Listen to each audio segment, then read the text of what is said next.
Tú solo sirves para traer tu pensión cada mes, dijo Mariana mientras arrojaba los sobres de las cuentas sobre la mesa con un golpe seco. Algunos rebotaron, otros se abrieron, dejando escapar papeles que parecían gritar más fuerte que su voz. Yo no dije nada. Me levanté despacio, tomé mi bastón con la mano izquierda y la bolsa de tela que siempre colgaba de la silla con la derecha. Caminé despacio hacia el portón. A cada paso mi cuerpo crujía como si los huesos supieran que esa caminata no era como las otras. Afuera, el sol aún no había tocado el suelo del patio, pero yo sentía el calor en la nuca. No miré atrás, no hacía falta, porque esa mañana Mariana perdió mucho más que dinero, pero todavía no lo sabía. El olor a café recién hecho era lo primero que llenaba la casa cada mañana. Me gustaba levantarme antes que todos, calentar agua, moler los granos a mano, ver el vapor subir por la ventana de la cocina. Era mi forma de proteger el día. Ese día no fue diferente. O eso creía. Mariana bajó las escaleras con el ceño fruncido. Emanuel la seguía con su habitual gesto de fastidio. Me saludaron con un «buenos días», que sonó más como una obligación que como un deseo. María, en cambio, vino directo a mí. Me abrazó por la cintura y apoyó su cabeza en mi hombro. «Soñé contigo, abuela», dijo bajito, «que caminábamos por un campo lleno de lavanda». La abracé fuerte. Ella siempre fue distinta, observadora, silenciosa, de esas personas que sienten antes de entender. El almuerzo transcurrió como siempre. Mariana hablando de los precios del supermercado, Emanuel quejándose del tráfico y yo repartiendo sopa como si pudiera con cada cucharón traer de regreso la armonía. Pero había algo en el aire, como si las palabras de ellos llegaran con un retardo, como si la mesa temblara con una vibración que solo yo sentía. «La casa necesita arreglos, mamá, y tú sabes que eso cuesta», dijo Mariana mientras apartaba el plato con desgano. «Además hay que pagar la escuela de María». Yo asentí, claro que lo sabía, pero no imaginaba lo que se venía. Esa noche no dormí. No por insomnio, sino porque sentía que mis sueños serían interrumpidos. Y lo fueron. A las 2 de la mañana, escuché sus voces. Mariana y Emanuel, en la cocina. No sabían que yo estaba despierta. «Ya firmó sin mirar. Solo falta el registro», dijo él. «No sé si fue suficiente. Esa vieja siempre sospecha», respondió Mariana. Me quedé quieta, pero sentí como la sangre retrocedía en mi cuerpo. «¿Firmé qué?», me pregunté. Al día siguiente busqué entre los papeles. No encontré nada raro, hasta que miré dentro del revistero del baño. Allí estaba un documento notarial con mi nombre, una donación, de la casa, firmada. Pero esa no era mi letra. No completamente. El trazo era imitado. Preciso, pero sin alma. Temblé. Cerré el documento y supe que no podía decir nada. Aún no. Los días siguientes fueron una farsa. Mariana se mostraba más dulce. Emanuel pasaba más tiempo en casa. María me miraba con una mezcla de duda y ternura, como si intuyera algo que no sabía nombrar. Me sentía como una figura de yeso, decorando la sala mientras ellos construían su nuevo mundo sobre mis espaldas. Empecé a anotar todo: las fechas, los comentarios, los movimientos de cuenta. El banco confirmó mis sospechas. Habían transferido dinero a una cuenta desconocida, a mi nombre, pero yo nunca autoricé eso. Intentaron acelerar el proceso. Me hablaron de un hogar para ancianos, con jardín, dijeron, con atención médica y actividades recreativas, como si mi vida fuera un estorbo, como si cuidar a María ya no tuviera valor. Emanuel incluso trajo folletos, los dejó sobre mi cama. Mariana fingía preocupación. «Es por tu salud, mamá», Necesitas cuidado. ¿Y aquí estamos todos tan ocupados? No respondí. Guardé los folletos. Como prueba, una tarde mientras fingía dormir en el sillón, escuché a Emmanuel hablar por teléfono. Sí, ya casi está todo. La vieja está perdiendo el juicio. No se da cuenta de nada. María estaba en la escalera. Me miró desde arriba. No dijo nada. Bajó, se sentó a mi lado y me tomó la mano. Yo sé que tú no estás loca, abuela. Yo veo todo. Susurró. Esa fue mi chispa. La certeza de que no estaba sola, de que todavía podía recuperar lo que me estaban arrancando en silencio. Esa noche escribí una carta.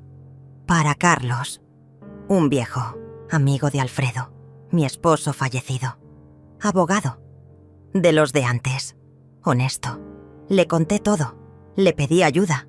Usé un sobre azul, como los que él siempre decía que no se pierden entre los papeles. Al día siguiente fui a la papelería, como si... nada. Compré sellos, envié la carta, volví con pan. Nadie sospechó. Carlos respondió rápido. Me llamó desde un número desconocido. Nos encontramos en la iglesia del barrio. Confesionario. Como en los viejos tiempos. Le mostré las pruebas. Me creyó sin dudar. Me explicó los pasos. Me dio una nueva libreta bancaria. A mi nombre. Me ayudó a poner la casa en venta. Silenciosamente. El comprador era Claudia, una amiga suya que se encargaría del papeleo sin levantar sospechas. Firmamos en una oficina pequeña, lejos de todo. Cuando salí tenía en mi bolso un nuevo comienzo. Y ellos, ni idea. Dejé que siguieran su teatro unos días más. Emmanuel incluso planeaba ampliar la cocina. Mariana hablaba de pintar la fachada. Yo asentía. Jugaba el papel. Pero cada noche preparaba mi mochila. Guardaba mi álbum de fotos, el retrato de Alfredo, mis medicamentos y la carta que María me escribió el año anterior en el Día de los Abuelos. Esa no podía faltar. Hasta que llegó la mañana. La de los sobres, la de la frase final, la de mi última caminata por esa casa. Mariana no supo que al arrojarme las cuentas sobre la mesa, lo único que perdió no fue el respeto, fue todo. María bajó corriendo detrás de mí. No dije nada. Le di un sobre pequeño. Cuando crezcas, léelo, le dije. Me abrazó tan fuerte que casi se me cae el bastón. Me separé con cuidado, cerré el portón y me fui. El sonido de mis pasos sobre la vereda se mezclaba con el canto lejano de un gallo y el zumbido eléctrico de un poste viejo. Caminé 2 cuadras hasta la esquina donde me esperaba Carlos, sentado dentro de su coche con el motor encendido. No preguntó nada. Solo abrió la puerta del pasajero y me ofreció una botella de agua. ¿Lista?, preguntó con voz baja. Asentí sin mirarlo. Mi vida entera estaba detrás de mí, cerrada con un portón que ya no me pertenecía. No llevé fotos colgadas en la pared, ni muebles, ni recuerdos físicos. Todo lo que importaba lo llevaba en el corazón y en la carpeta gris que descansaba en mi bolso, con cada prueba, cada papel, cada mentira desmontada. Nos alejamos del barrio lentamente, como si el coche entendiera que ese momento no podía apurarse. Carlos me explicó los pasos que seguiríamos. La venta estaba registrada a través de una sociedad que me mantenía como beneficiaria, pero protegía mi identidad.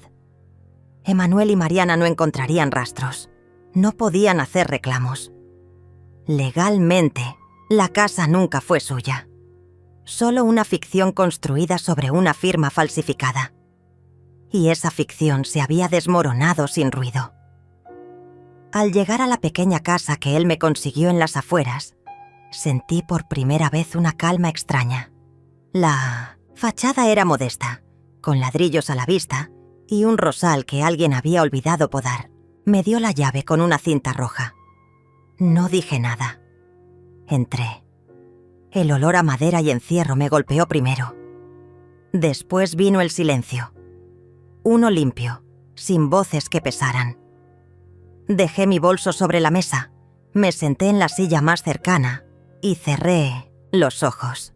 No lloré, solo respiré hondo, como si después de años el aire volviera a tener sabor. Los días siguientes fueron de ajustes silenciosos. Compré una tetera nueva, colgué un reloj viejo que me regaló Alfredo cuando cumplimos 30 años de casados y acomodé mi ropa en los cajones como si eso bastara para anclarme al presente. Pero cada noche, María era una sombra en mi mente. ¿Estaría bien? ¿La tratarían como a mí? ¿Le gritarían si preguntaba demasiado? No podía volver. No todavía. Pero sí podía cuidarla desde lejos.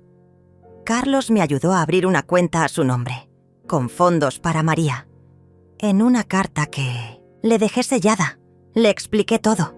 Que no estaba loca, que nunca estuve enferma, que me fui para salvarme y para protegerla. Guardé la carta en el sobre que le di aquella mañana.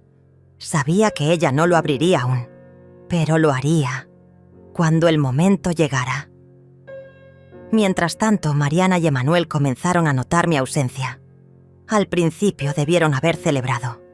Silencio. Comodidad. Más espacio. Pero luego llegaron las preguntas. ¿Por qué el dinero no entraba más a la cuenta? ¿Por qué el banco no reconocía su acceso? ¿Por qué el abogado del comprador nunca respondía? Me los imaginé revisando papeles, buscando mi número entre los contactos y leyendo en el correo electrónico las notificaciones de rechazo. No contesté ninguna llamada. No abrí ningún mensaje. Mi mundo estaba lejos. Y ellos, atrapados en su mentira. Un día, Carlos me trajo una copia de una publicación que Mariana había hecho en redes sociales. Un vídeo. Ella, llorando, con una bufanda gris que no usaba desde el funeral de Alfredo. «Mi madre desapareció», decía entre sollozos. «Estamos muy preocupados. Si alguien la ve, por favor, comuníquese con nosotros». Emanuel abrazándola por detrás, fingiendo consuelo. El escenario. La sala de mi antigua casa. Pero algo no cuadraba. El cuadro del comedor estaba inclinado. La mesa vacía. No había olor a café. Solo humo. Carlos sonrió al ver mi reacción. «Ya los denunciaste sin abrir la boca, Ana», dijo. «Ellos mismos se hunden». Y tenía razón. Esa exposición pública solo los delataba más, porque yo había dejado constancia legal de todo antes de irme. Tenía testigos, firmas, grabaciones, documentos. Ellos solo tenían un video mal actuado. Mientras tanto, empecé a reconstruirme. No con grandes gestos, sino con pequeños ritos. Una taza de té cada mañana, siempre a la misma hora. Paseos. Por la vereda, saludos tímidos a los vecinos nuevos. Una señora con su perrito que me recordaba a mi infancia. Un joven que siempre salía con auriculares y me saludaba con la cabeza. Y en medio de todo eso, María. Porque ella nunca desapareció, de mi vida. Cada semana recibía una nota escrita con su letra infantil. Me la entregaba Carlos, que pasaba por su escuela disfrazado de bibliotecario. Dice que la encontró en su mochila. Me explicaba. Frases simples. Te extraño. Hoy soñé con el campo de lavandas. Emanuel gritó otra vez, pero me fui a mi cuarto. Cada palabra era un lazo, una cuerda que nos mantenía unidas en medio del naufragio. Un mes después de mi partida, Mariana recibió la notificación oficial. La casa había sido vendida legalmente por su propietaria. Ella no figuraba en ningún documento. Emanuel intentó ir al registro. Lo echaron. No tenía poder. El notario que usaron para falsificar la firma fue suspendido. Habían perdido todo. Pero lo peor para ellos no fue eso. Fue el silencio. La imposibilidad de culparme, porque no podían demostrar nada sin exponerse. Intentaron contactarme por todos los medios. Cartas con disculpas, con súplicas. Mensajes de voz con lágrimas artificiales. Mariana diciendo que estaba enferma. Emanuel hablando de un accidente. Todo mentira. Sabían que sin mi presencia, sin mi pensión, sin mi firma, estaban atrapados en una casa vacía. No por dentro, sino por fuera. Porque ya no era suya. Ni física ni emocionalmente. Carlos me protegió como un escudo silencioso. Él se encargó de todo. Y yo solo me dediqué a volver a ser. Volví a escribir en mi cuaderno, a coser botones sueltos en camisas que compré en un mercadito, a caminar descalza por el patio cuando llovía. Pequeños placeres que me habían sido robados por años. Ahora eran míos, sin permiso, sin miedo. Pero no todo era paz. Una noche, al volver de comprar pan, encontré un sobre bajo la puerta. Sin remitente, lo abrí. Dentro, una foto mía, antigua, en la cocina. María a mi lado, Mariana detrás, sonriendo. Y un mensaje escrito con marcador rojo. Te vamos a encontrar. No me asusté. Solo lo guardé. Al día siguiente, Carlos instaló cámaras. Cambiamos la cerradura. Y di aviso a la policía local. Ya no era la anciana que fingía debilidad. Era otra. Una semana después, vi a Mariana frente a mi casa. No tocó el timbre. Solo se quedó parada, mirando la fachada, con el cabello recogido y los ojos hinchados. No me escondí. Abrí la cortina. Nuestros ojos se cruzaron. No hubo palabras. No hizo falta. Ella sabía. Yo también. Cerré la cortina y puse a calentar agua para el té. Esa noche no dormí. No por miedo, sino por memoria. La imagen de Mariana frente a mi puerta, inmóvil como una estatua de culpa, quedó grabada detrás de mis párpados cerrados. Daba vueltas en la cama, escuchando cada crujido de la madera, cada ráfaga de viento. Mi corazón no latía deprisa, pero sí con firmeza. Sabía que había dado un paso del que no había vuelta, y eso, en lugar de asustarme, me aliviaba. A la mañana siguiente salí al jardín con mi taza de té. El cielo estaba gris, como si supiera lo que yo cargaba por dentro. Me senté bajo el limonero y abrí la libreta donde había empezado a escribir desde que me fui. No escribía con la intención de recordar, sino de purgar. Cada línea era una forma de dejar el dolor en el papel, como quien deja piedras al borde del camino. Escribí sobre los domingos que Mariana usaba para invitarme a almorzar, solo para que cocinara yo. Sobre cómo Emanuel se sentaba en la cabecera, como si fuera el dueño de la casa, haciendo comentarios ácidos disfrazados de bromas. Sobre cómo mi silla, con los años, se había ido arrimando más a la pared. Escribí hasta que el sol se asomó tímidamente entre las nubes. Carlos vino más tarde con noticias. Intentaron presentar una demanda por desaparición. Me dijo dejando una carpeta sobre la mesa. Pero como te vieron viva, no tienen cómo sostenerla. Están desesperados. No tienen acceso a tu cuenta, ni a tus documentos, ni al título de propiedad. Y el notario corrupto, cantó. Me quedé mirando la carpeta sin tocarla. No hacía falta. Ya sabía lo que contenía. Su desesperación, su derrota. Pero aún quedaba algo sin resolver. María, esa semana Carlos me trajo otra nota. Esta vez, María había dibujado una casita con una flor al lado. Sé que estás bien, abuela. Yo también estoy aguantando, pero no sé por cuánto tiempo más. Leí esa frase una y otra vez, y fue como si algo dentro de mí se activara. No podía dejarla ahí. Mariana ya no me tenía a mí para humillar, para descargar su frustración. ¿A quién más sino a su hija? María era lista, sensible, era un espejo, y por eso la hería. Empecé a planear el siguiente paso. Con Carlos trazamos un esquema legal. No podía sacarla a la fuerza, pero sí podía demostrar que no estaba en un entorno seguro.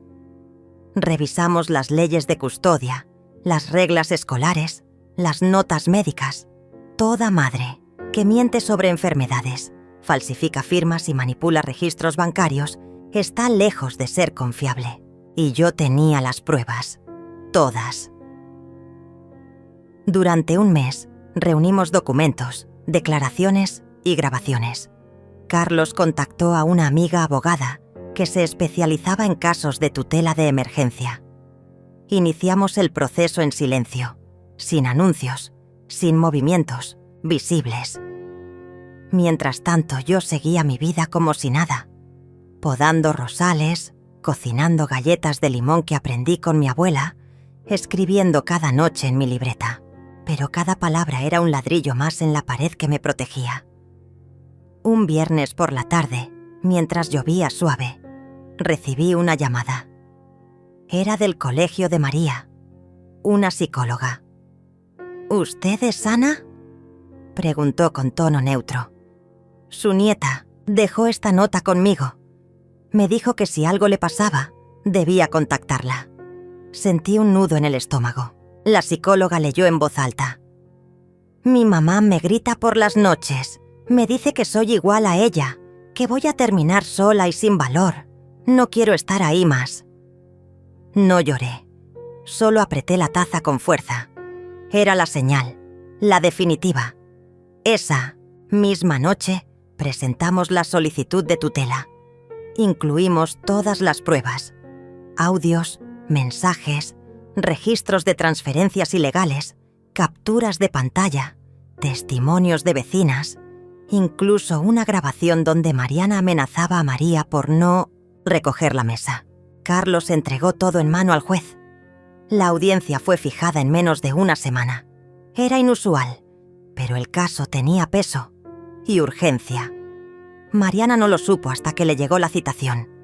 Imagino su rostro al leerlo. Emanuel debe haber gritado, insultado, pateado algo, pero no podían detener el proceso.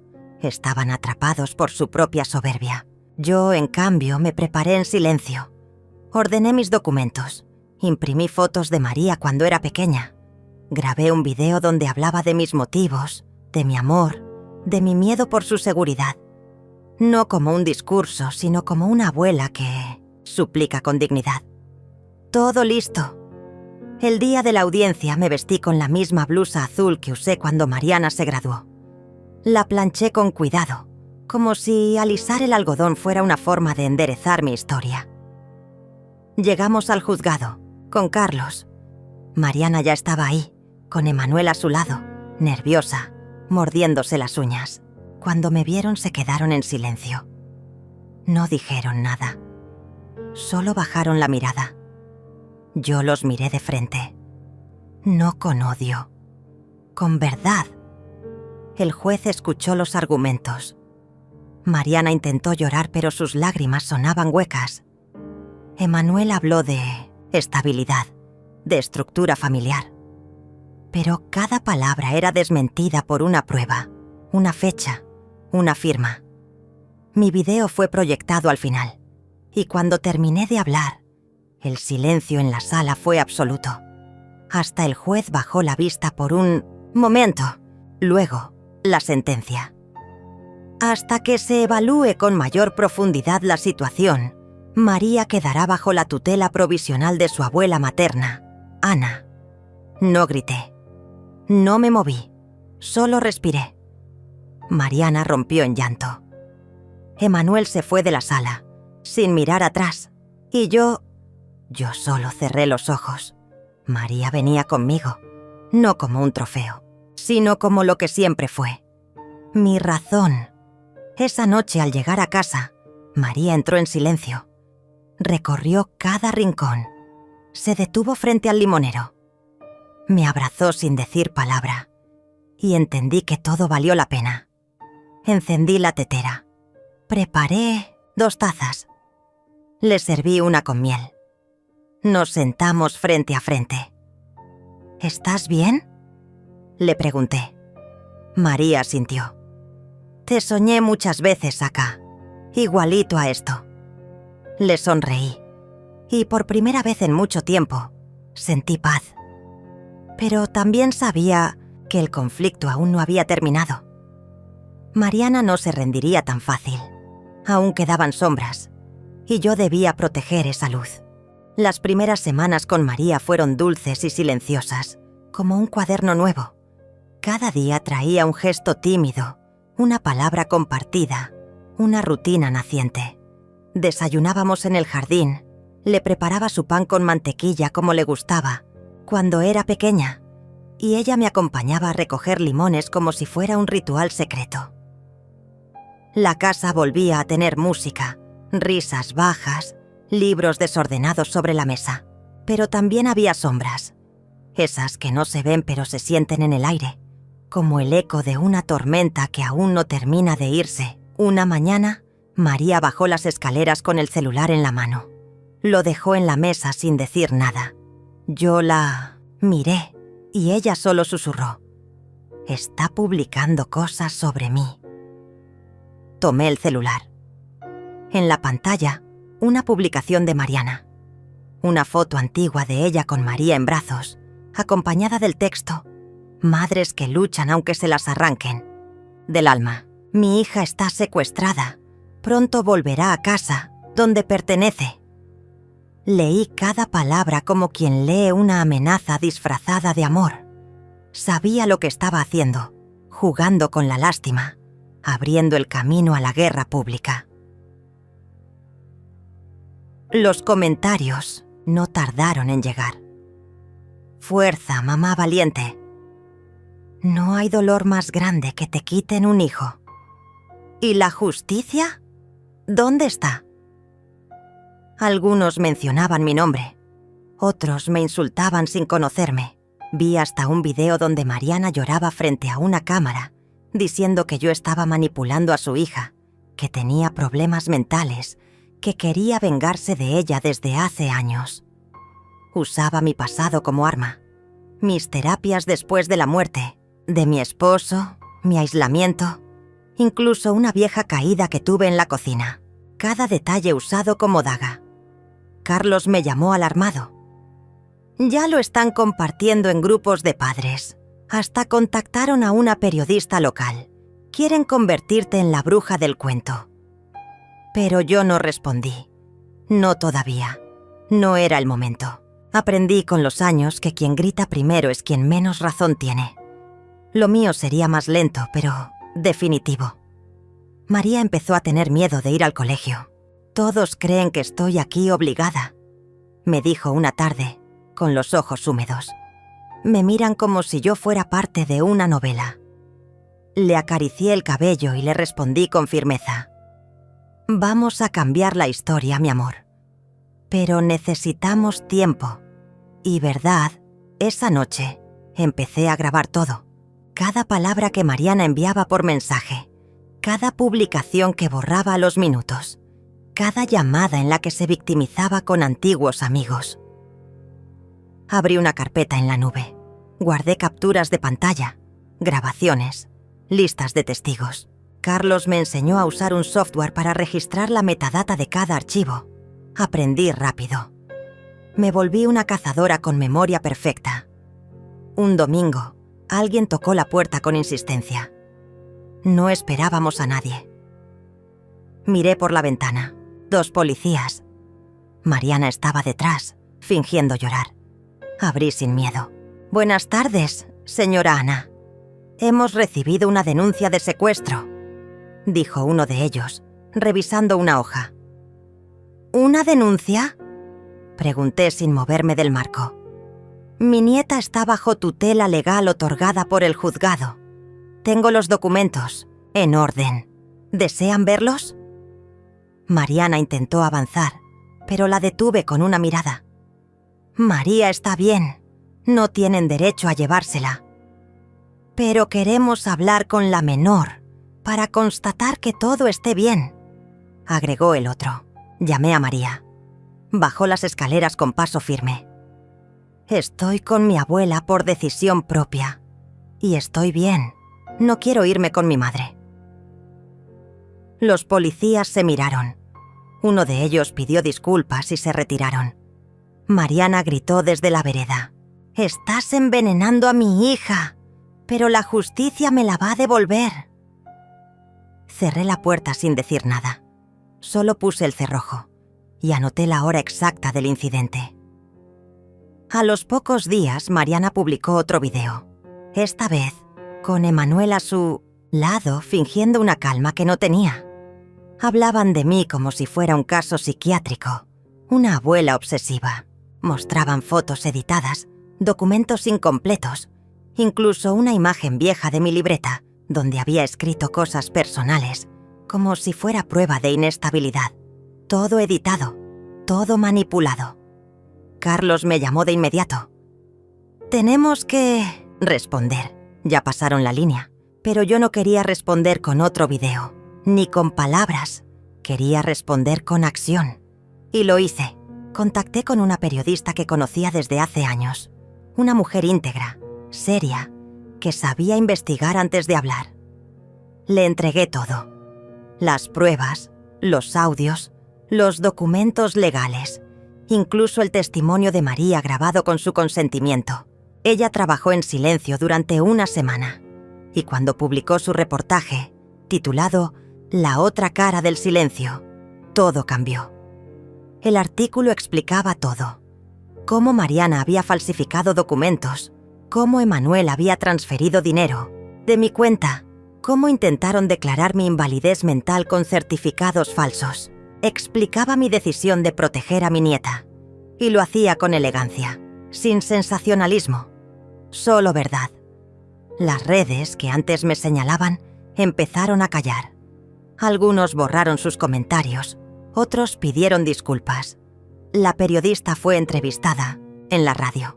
Mariana y Emanuel intentaron responder, pero ya nadie los escuchaba con los mismos oídos. La verdad, cuando se presenta con dignidad, desarma cualquier mentira, pero no se rindieron. A los pocos días, Mariana dejó una carta en el buzón. María la encontró.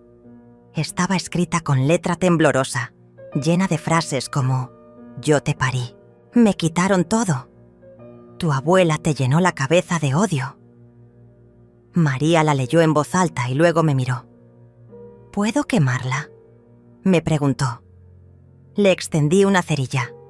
Ella salió al jardín, encendió el papel y lo dejó arder en la tierra. No dijo nada, solo lo vio consumirse, y en ese fuego pequeño entendí que algo dentro de ella también se estaba liberando. Esa noche, cuando me acosté, abrí la libreta y escribí: «La guerra no terminó, pero el miedo cambió de bando». Cerré el cuaderno, apagué la luz, dormí sin sobresaltos, porque sabía que lo que venía era el principio del fin. El día que Mariana apareció frente a la escuela de María, fue el día que confirmé que ya no había líneas que no estuviera dispuesta a cruzar. Esperó afuera, con una cámara oculta, fingiendo una casualidad. La grabó saliendo con sus compañeros, intentando abrazarla, provocando una escena. María, sorprendida, se quedó paralizada. Mariana gritó: «¡Miren cómo me rechaza! Esa no es mi hija, es una víctima de manipulación». Y el video, claro, fue directo a sus redes. Editado, dramático, falso, como todo en su vida. Carlos me llamó al mediodía. «Está explotando. Lo están compartiendo como si fuera una película de terror. Hay gente pidiendo que intervenga un juez». No respondí. En lugar de eso, abrí mi carpeta M y comencé a preparar la última fase. Ya no bastaba con defenderme. Tenía que desaparecer antes de que me convirtieran en su espectáculo. Llamé a Bernardo, un viejo amigo de mi difunto esposo. Él trabajaba en bienes raíces y conocía todos los caminos silenciosos para hacer lo que necesitaba: vender la casa sin levantar sospechas. Lo cité en un café lejos del barrio. Le conté todo. Bernardo no preguntó demasiado. Solo me dijo: «Va a estar bien, Ana, pero tienes que actuar rápido». Durante semanas fingí normalidad. Seguía cocinando con María, paseando con ella, ayudándola con sus tareas. Mientras tanto, Empacaba de noche, guardando solo lo esencial. Escaneé fotos, digitalicé documentos, regalé muebles, vendí las joyas antiguas que tenía guardadas y cancelé cuentas bancarias dormidas. Todo en silencio, como quien prepara una mudanza del alma. Con el dinero de las ventas, abrí una cuenta nueva a nombre de una sociedad que Bernardo creó para mí. Legal, limpia, irrastreable. Mariana no encontraría ni un centavo. Mientras tanto, Carlos revisaba los términos legales del testamento. Me ayudó a hacer un nuevo documento, donde dejaba todo a María, solo a ella, con una cláusula clara. Ningún tutor legal, en caso de que me pasara algo, podía ser Mariana ni Emanuel. La casa, esa misma donde crié a mi hija, donde cuidé a mi esposo enfermo, donde me senté cada tarde a ver morir el día, esa casa ya no era mía en el corazón. Era solo una fachada. El verdadero hogar era el vínculo con mi nieta, lo único que importaba. Un viernes por la tarde, mientras llovía con fuerza, llegaron al portón Mariana y Emanuel. Tocaban, gritaban, exigían ver a María. Dijeron que tenían una orden judicial. No era cierto. Era un papel falso, una intimidación. Grabé todo desde la ventana. María temblaba en la escalera. Le tomé la mano. «No van a entrar», le dije. «Confía en mí». Llamé a la policía. Cuando llegaron, Mariana ya estaba filmando su propia versión de los hechos. Emanuel hablaba de derechos parentales, de secuestradoras con fachada de abuelas, pero los oficiales ya sabían. Les mostré el expediente, las denuncias archivadas, las contradicciones en sus declaraciones. Se fueron frustrados. Pero yo sabía que eso no era una victoria. Era solo más leña. Esa noche, cuando María se durmió, terminé de escribir una carta. Era para ella. La guardé en su mochila, en un bolsillo secreto. Luego apagué la luz del pasillo y me senté frente al escritorio. Abrí el cajón. Dentro, el contrato de venta. Lo firmé. La casa ya no era mía. Bernardo se encargó de todo con una eficiencia casi quirúrgica. Los nuevos dueños no se mudarían, aún. Tenía tiempo suficiente para desaparecer. María lo supo una semana después, mientras cenábamos. Le entregué una pequeña caja. Dentro, una llave. «¿Qué es esto?», preguntó. «Nuestro nuevo comienzo». Ella me miró sin entender, del todo. «No podemos quedarnos aquí, María. No mientras ellos tengan cámaras, redes y mentiras. Este lugar ya no es un hogar. Es un blanco». Al principio dudó. Tenía miedo. Pero luego, como si algo dentro de ella también se estuviera quebrando, asintió. «¿A dónde vamos?», le sonreí. «A donde nadie nos busque, a donde tú puedas crecer sin ruido». Empacamos en una noche, solo una maleta cada una. Dejé en la casa todo lo demás. Lo material ya no tenía peso. Mariana y Emanuel no supieron nada. Mientras ellos publicaban un nuevo video llorando frente a un abogado, nosotras tomábamos un taxi al amanecer, con el primer sol tiñendo de oro los tejados. Me llevé la libreta, las cartas, los papeles importantes. Todo lo demás lo dejé. Porque hay cosas que pesan más que una casa. La dignidad, la paz, la libertad. Llegamos a una ciudad pequeña, costera, sin nombre. Nos instalamos en una casa modesta, rodeada de árboles. María empezó clases en una escuela pública, donde nadie la conocía. Nadie le preguntó si era la de los videos. Nadie la señaló. Yo encontré un trabajo sencillo, cuidando una pequeña biblioteca del barrio. Leía en silencio, entre libros y murmullos. Me sentía viva. Pero no bajé la guardia. Seguí monitoreando las redes. Mariana y Emanuel empezaron a desesperarse. El silencio los destruía. Sin mí, no tenían a quién culpar. Publicaban cosas cada vez más ridículas. Mi madre huyó con mi hija. Esto es trata de menores. ¡Ayuda! Pero ya nadie los escuchaba. Perdieron credibilidad. Incluso sus seguidores más fieles se fueron desilusionando. El escándalo ya no vendía. María, mientras tanto, florecía. Se cortó el cabello, se inscribió en clases de teatro. Comenzó a escribir un diario. A veces me leía fragmentos. Hablaba de dolor, sí, pero también de esperanza. Una tarde me dijo: «Cuando sea grande, quiero contar esta historia. No para vengarme, sino para que otras niñas no crean que deben callar». Le acaricié la mejilla. «Entonces, serás más valiente de lo que yo fui». Y lo decía en serio, porque mi valentía vino tarde. Pero vino. La noche en que se cumplió un mes desde nuestra partida, fui al jardín con una vela. La encendí frente a un pequeño limonero que habíamos plantado ese día. Me senté en silencio. El aire era fresco. Las hojas se movían apenas. Cerré los ojos. Pensé en Alfredo, mi esposo, en cómo hubiera estado orgulloso. Pensé en la niña que fui, en la mujer que me convertí y en la madre que, tristemente, no supe corregir a tiempo.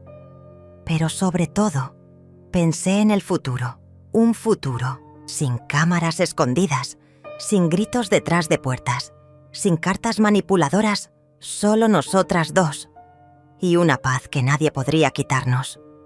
El plan estaba completo. La fuga había sido perfecta. Mariana no lo sabía todavía, pero ya había perdido todo, y lo mejor aún estaba por llegar.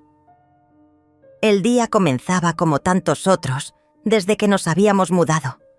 María se arreglaba frente al espejo, con el uniforme nuevo aún algo rígido, y yo preparaba su desayuno: pan tostado, frutas frescas y una taza de leche tibia. La luz entraba, filtrada por las cortinas de lino claro que colgaban en nuestra nueva cocina, aquella donde el reloj apenas marcaba las horas porque ya no teníamos prisa. Pero esa mañana, mientras le servía la mermelada, supe que algo venía. No fue una corazonada, fue el silencio. El silencio de las redes sociales de Mariana. Llevaban 3 días sin publicaciones. Ningún video, ningún directo con voz temblorosa, ningún intento de convertir su tragedia en trending topic. Cuando los lobos callan, es porque están al acecho. Después de dejar a María en la escuela, me senté frente a la vieja computadora portátil que había traído conmigo, oculta entre libros, y empecé a investigar. Accedí a foros, a grupos privados donde Mariana solía compartir sus verdades. Todo parecía calmo, demasiado calmo. Ese mismo día, Carlos me llamó con voz contenida. «Ana, recibieron una notificación judicial. Están preparando una demanda por custodia. Van a decir que secuestraste a tu nieta». Me quedé en silencio. No por sorpresa, sino porque ya lo esperaba. Le pedí a Carlos que revisara cada detalle, que pidiera acceso a los archivos antes de que llegaran a las audiencias. «No dejes cabos sueltos», le dije, «porque ellos sí lo harán». Durante los días siguientes, comencé la verdadera preparación. Escaneé todas las cartas que Mariana había enviado. Guardé copias de los videos donde decía barbaridades de mí y de María. Grabé nuestras videollamadas con Carlos, nuestras conversaciones donde él, como testigo y abogado, documentaba cada paso. Me puse en contacto con la orientadora de la escuela de María, quien ya estaba al tanto de todo, y le pedí un informe confidencial sobre el estado emocional de mi nieta. María, sin saberlo, estaba ayudando a protegerse. Por las noches, ella dormía tranquila. Yo no. Yo tejía. Tejía un plan tan fino y firme como la manta que cubría su cama. Un día, al salir de clases, María me preguntó si podía invitar a una amiga a casa. Me pareció normal. Pero lo que no me pareció normal fue que, Desde la esquina, vi un auto blanco estacionado por más de 1 hora. Las placas estaban cubiertas con barro. El conductor fingía mirar su celular, pero su mirada no era casual. Mariana ya nos había encontrado. La noche siguiente instalé cámaras discretas en la entrada de casa, grabadoras de audio, sensores de movimiento. Todo lo había comprado semanas atrás, en previsión. Mientras María dormía, yo revisaba las grabaciones, catalogaba todo en carpetas con fecha y hora. Lo convertí en mi ritual nocturno, como si preparar el terreno fuera mi forma de resistir. Y entonces, un jueves por la tarde, llegó una carta certificada. El sobre tenía el membrete del juzgado familiar. Dentro, una citación. Mariana y Emanuel solicitaban custodia temporal de María, alegando incapacidad emocional de mi parte. Usaban frases como alienación parental, abandono del domicilio habitual, influencia maliciosa. Le mostré la carta a Carlos. Él ya la tenía en digital. «Es débil», dijo. «Está llena de contradicciones». Pero eso no era lo que me preocupaba. Lo que me preocupaba era que, con ese documento, ellos creían haber recuperado el control. Y ese era su error. La cita estaba marcada para dentro de 2 semanas. Tiempo suficiente para preparar el último movimiento. Visité a la directora de la escuela. Le pedí que firmara una carta donde detallaba el comportamiento ejemplar de María. También reuní testimonios de vecinos, de la bibliotecaria, incluso del pediatra que había visto a María semanas atrás y había dejado claro que no había señales de abuso ni negligencia.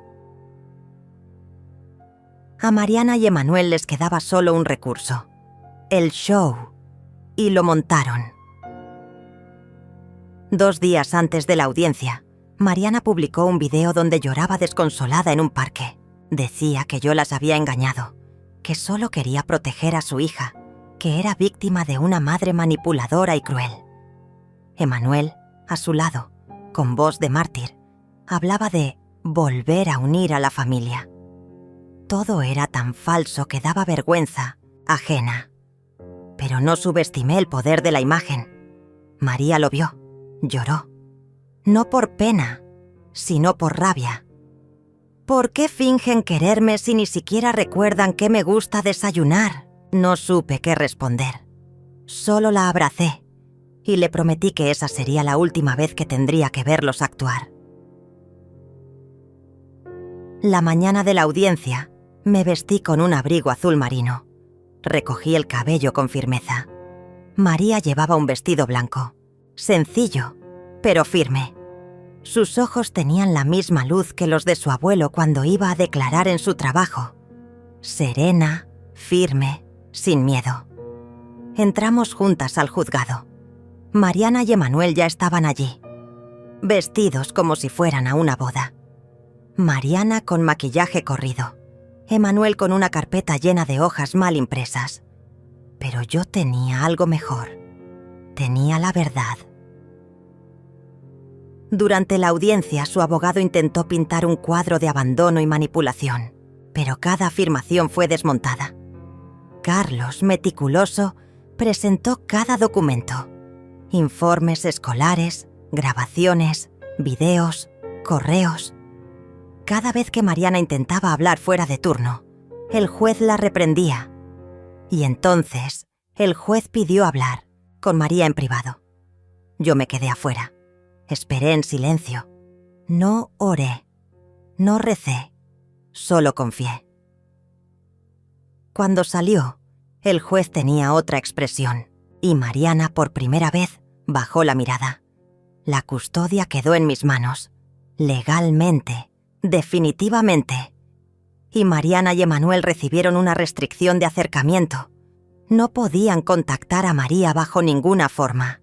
Se les prohibió mencionarla en redes sociales, utilizar su imagen o nombre. El silencio se convirtió en ley. Esa noche no celebramos, solo nos sentamos frente a la ventana, con 2 tazas de té, viendo cómo caía la lluvia sobre el cristal. ¿Ahora sí estamos libres?, preguntó María. La miré. Ahora sí, pero no sabíamos que aún quedaba un último acto. Una carta, una grabación secreta, una traición más. Y la revelación final que pondría todo de cabeza. La mañana siguiente a la audiencia amaneció con un silencio distinto. No era el mismo de los días anteriores, cargado de tensión y amenazas sutiles. Este era un silencio real, un silencio de después de la tormenta. María desayunó tranquila, con sus cereales y la luz suave filtrándose por la ventana, mientras yo leía el periódico. Un ritual nuevo, pero ya íntimo. Pensé que por fin había terminado, pero cuando me acerqué a la bandeja del correo, lo supe. Allí, entre facturas sin importancia y folletos publicitarios, había un sobre amarillo, sin remitente. Lo abrí con cuidado. Dentro, un pendrive y una nota escrita con tinta azul. Si crees que ganaste, escucha esto. Mi primera reacción fue guardar todo en el cajón de la cocina. No tenía sentido alimentar más fuego. Pero la curiosidad y el instinto de protección me venció. Esperé a que María saliera para la escuela. Cerré todas las ventanas. Apagué el celular. Conecté el pendrive al portátil viejo y pulsé play. La grabación comenzó con una risa. La voz era de Emanuel. Luego se escuchó a Mariana. ¿De verdad crees que ese juez se creyó toda tu actuación? Claro, usamos a la niña para dar lástima.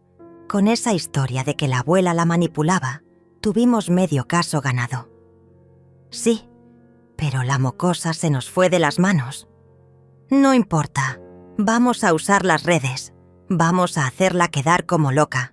Nadie va a querer estar de su lado. Silencio. Luego, Mariana susurró. ¿Y si hace falta?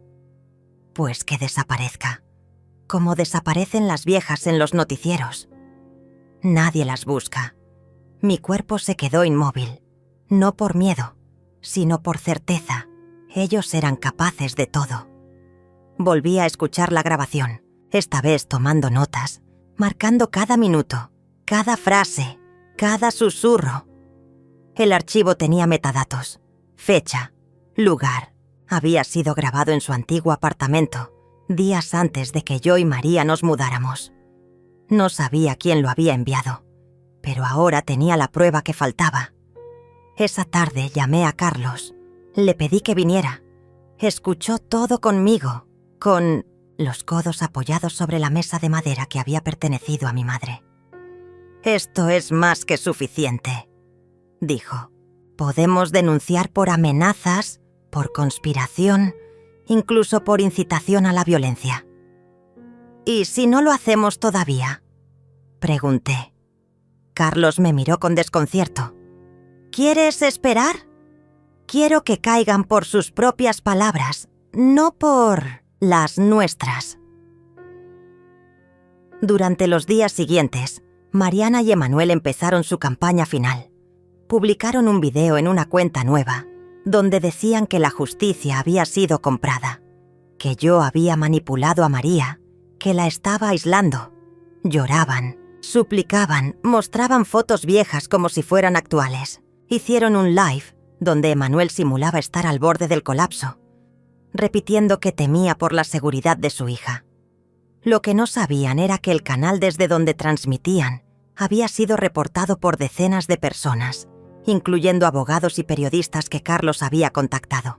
Todo estaba siendo monitoreado. Una tarde María volvió del colegio con la mirada inquieta. Una compañera me dijo que mi mamá la contactó. Le mandó mensajes por Instagram.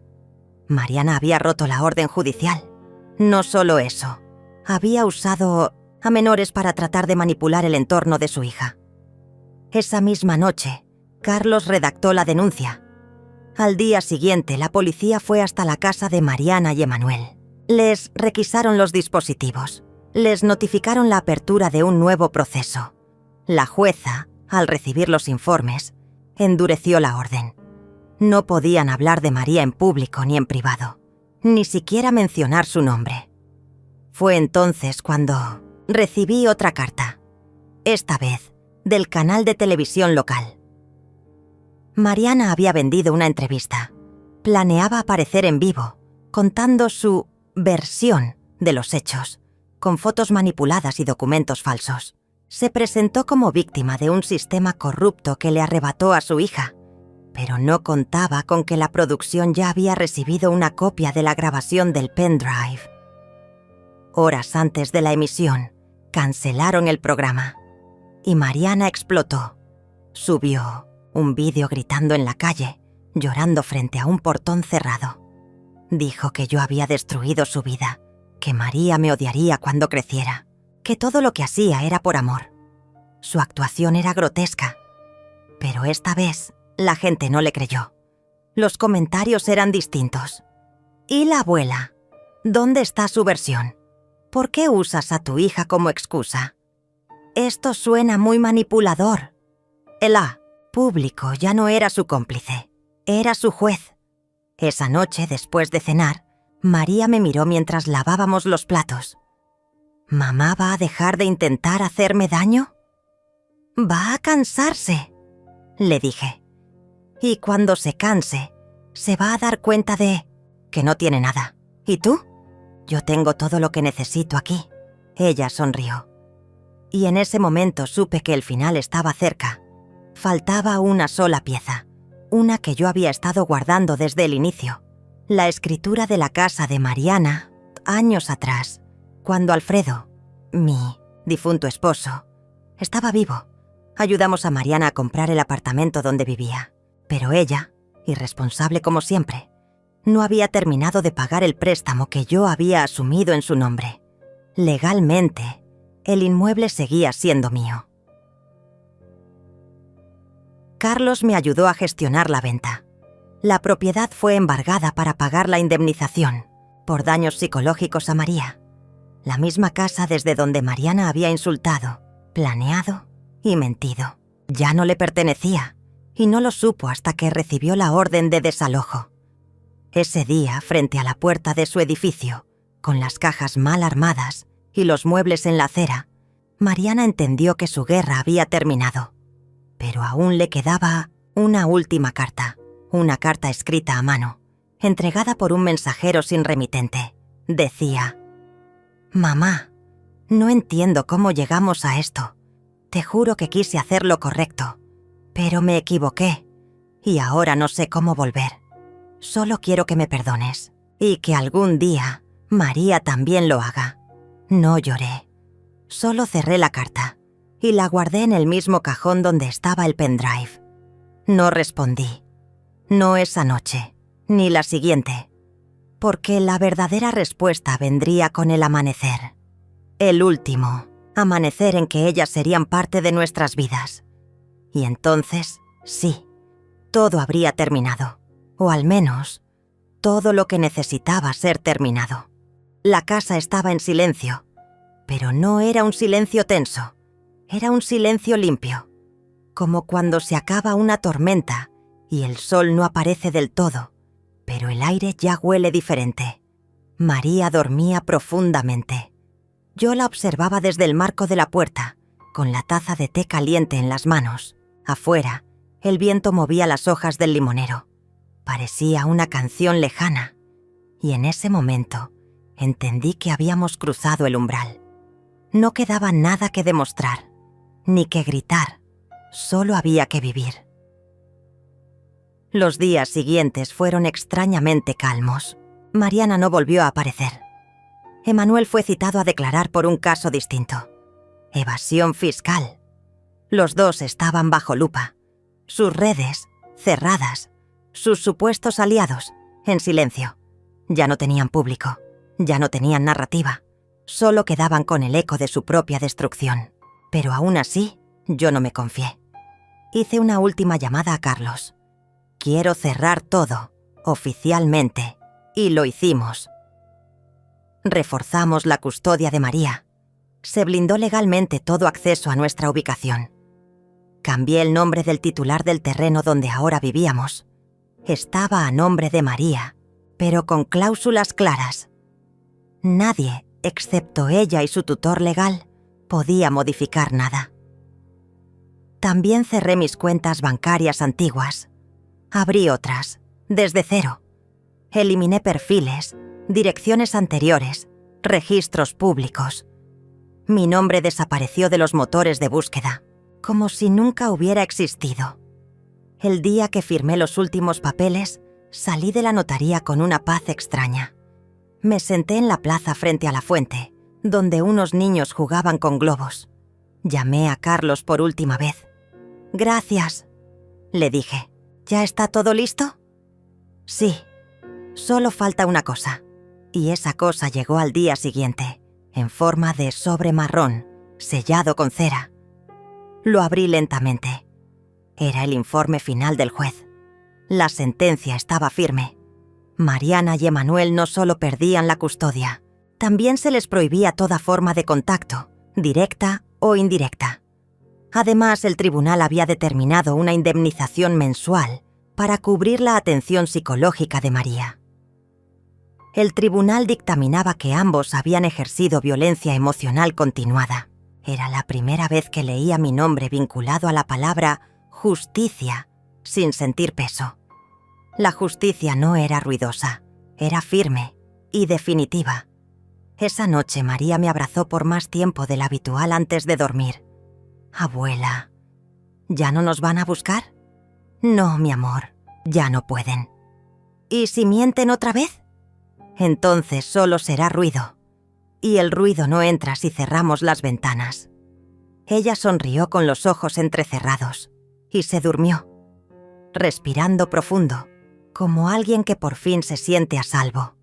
Los días siguientes fueron extraños, como aprender a vivir sin miedo. Hacíamos cosas simples, pasear por el mercado, cocinar juntas, leer en voz alta. A veces María me enseñaba canciones nuevas, otras veces yo le contaba historias de su abuelo Alfredo. Le mostré una foto antigua, donde él sostenía una flor que había recogido del jardín. Él también me protegía en silencio. Le dije, como tú ahora. El vínculo entre nosotras ya no era solo de sangre, era de reconstrucción. Un sábado por la mañana María me entregó un dibujo. Era una casa, pequeña pero llena de ventanas abiertas, y al lado, dos figuras. Una con cabello blanco, otra con trenzas negras. Estaban tomando té bajo un árbol. «Somos nosotras», dijo. «Y eso de arriba es un pájaro, porque ahora podemos volar». Me dieron ganas de llorar, pero no lo hice, solo la abracé. Y ese abrazo fue más fuerte que cualquier documento judicial. Pero el mundo no se detiene. Una semana después, recibí un correo electrónico extraño. Provenía de una dirección nueva, sin nombre. Solo decía, «Mariana está enferma, pregunta por ti». Lo ignoré. Al día siguiente llegó una llamada al número de emergencia del colegio. Era de Emanuel. Decía que Mariana había sido internada, que necesitaba hablar conmigo, que quería ver a María. Consulté con Carlos. Legalmente no tenían ningún derecho, pero él me dejó la decisión ética. Pasé la noche pensando, no por culpa, sino por historia. Al amanecer, escribí una carta. «Mariana, no deseo tu mal, pero tampoco puedo salvarte. No porque no quiera, sino porque tú decidiste alejarte. María está bien. No necesita más heridas. Espero que algún día entiendas lo que perdiste. No en mí, en ella». La firmé sin nombre y la envié. Luego, me senté en el jardín. Era una mañana fría, pero el sol estaba presente. Tomé la vieja tetera que había sido de mi madre. La limpié. La llené de agua y flores secas. Y mientras el vapor subía, pensé en Alfredo. En todo lo que había aguantado. En todo lo que ahora, finalmente, no era más mío. No tenía deudas emocionales. No había promesas pendientes. Solo había vida. Ese día María volvió del colegio corriendo. «Abuela, ¿puedo invitar a una amiga a merendar?» Era la primera vez que lo pedía. «Claro, mi amor, que traiga hambre», dije sonriendo. Esa tarde, mientras las niñas jugaban en el patio, me senté bajo el limonero. Encendí la vieja radio. Sonaba una canción de hace décadas. Y en ese instante comprendí que todo había valido la pena, que cada paso, cada silencio, cada documento firmado me había traído hasta ahí, hasta ese limonero, hasta esa risa en el patio, hasta esa taza de té con sabor a final. Un final que no era ruidoso, ni público, pero sí absolutamente verdadero. El sol se filtraba con delicadeza entre las hojas del limonero. El aire era fresco, apenas un murmullo que recorría las ramas y hacía bailar las sombras sobre la tierra. En la mesa de madera desgastada, una taza de té humeante desprendía un aroma dulce, mezclado con el perfume antiguo de las flores secas que reposaban en el centro. Era la misma mesa donde, meses atrás, Mariana había lanzado las cuentas con desprecio, acusándome sin piedad de solo servir para traer la pensión. Ahora, ese espacio estaba bañado en luz tranquila, un santuario para la reconstrucción que había comenzado desde el silencio. María jugaba cerca, con una amiga que había invitado por primera vez a casa. Sus risas suaves cruzaban el jardín, como un himno que celebraba la libertad recién conquistada. La miraba desde la ventana, sintiendo que cada instante era un regalo. El futuro ya no estaba marcado por la traición ni por el miedo, sino por la promesa de días que ella merecía. Me levanté lentamente, apoyándome en la vieja bengala que me había acompañado durante tanto tiempo. La sostuve con firmeza, como un ancla en este mar de calma que había aprendido a navegar. Caminé hacia el porche, respirando el aire tibio y observando el horizonte donde el cielo se mezclaba con tonos de naranja y violeta. La casa estaba en paz. Yo también. Recordé cada paso de esta travesía. El golpe devastador de las palabras de Mariana, tan cortantes que parecían cuchillos que desgarraban no solo la piel, sino el alma. La rutina rota, donde las cenas se llenaron de silencios, incómodos y miradas esquivas, donde el aroma de las flores se mezclaba con la tensión invisible que colgaba en el aire. La lenta pero dolorosa revelación de que quienes amaba tramaban en mi contra, usurpando mi nombre, manipulando mi historia como si fuera un títere sin voz. El infierno del desamparo, cuando sentí que el mundo me daba la espalda y la soledad era mi única compañía. Pero sobre todo recordé la decisión silenciosa, la transformación que ocurrió cuando entendí que la justicia no necesitaba gritos, solo estrategia, paciencia y una voluntad inquebrantable. La metamorfosis que me convirtió en cazadora, en protectora, en mujer que no se rendía aunque todo pareciera perdido.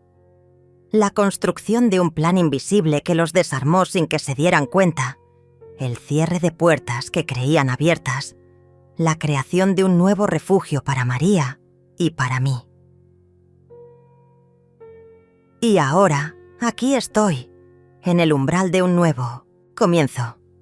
La puerta del jardín se abrió lentamente. María corrió hacia mí. Sus ojos brillaban con una mezcla de inocencia y una sabiduría que me sorprendía para su edad.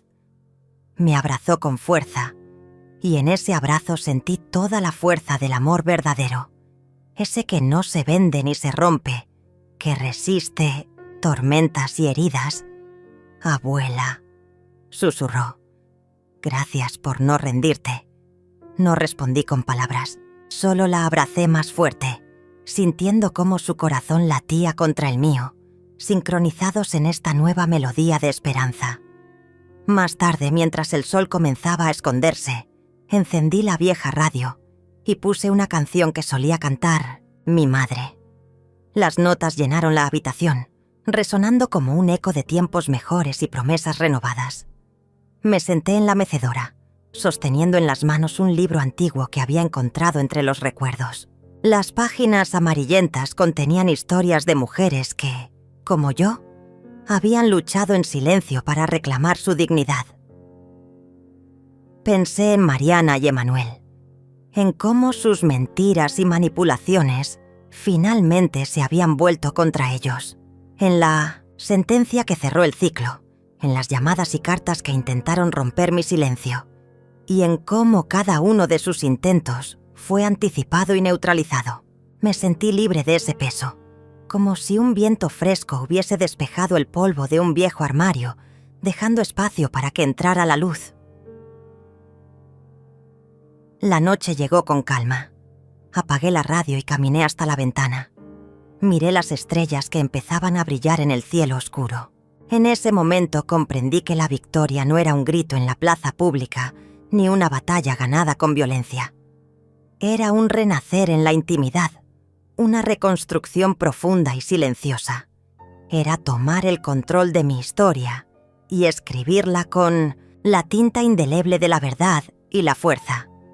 Cerré los ojos y recordé la última escena en la que Mariana me había mirado con desprecio, sin imaginar que esa mañana ella perdería mucho más que dinero. Ahora, la justicia estaba en mis manos, y no como un arma para atacar, sino como un escudo para proteger lo que realmente importa. Con la mano temblorosa pero decidida, prendí fuego a un sobre que contenía los últimos papeles de la herencia que había modificado. Vi cómo las llamas consumían el papel, dejando solo cenizas que el viento dispersó suavemente en el aire. Era un acto simbólico, la quema de una cadena invisible que me había mantenido prisionera durante años. Después, fui al jardín y planté unas semillas de hortelã en una pequeña maceta. El aroma que esa planta desprende me recordaba la frescura y la renovación. Regué la tierra con cuidado, sintiendo que cada gota era una promesa de vida nueva, de días libres de miedo y manipulación. Antes de dormir, apagué el teléfono móvil. No necesitaba estar conectada a un mundo que ya no me pertenecía. Cerré la puerta de mi habitación con calma. No había lugar para la tristeza ni el resentimiento en esta nueva etapa.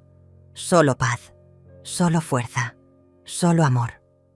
Al acostarme, escuché el suave susurro del viento entre las hojas y por primera vez en mucho tiempo sentí que podía descansar. No porque el dolor hubiera desaparecido, sino porque había encontrado la manera de seguir adelante a pesar de él. Porque la verdadera victoria no se grita, se vive, se siente, se conquista en el silencio del alma, y yo finalmente había ganado.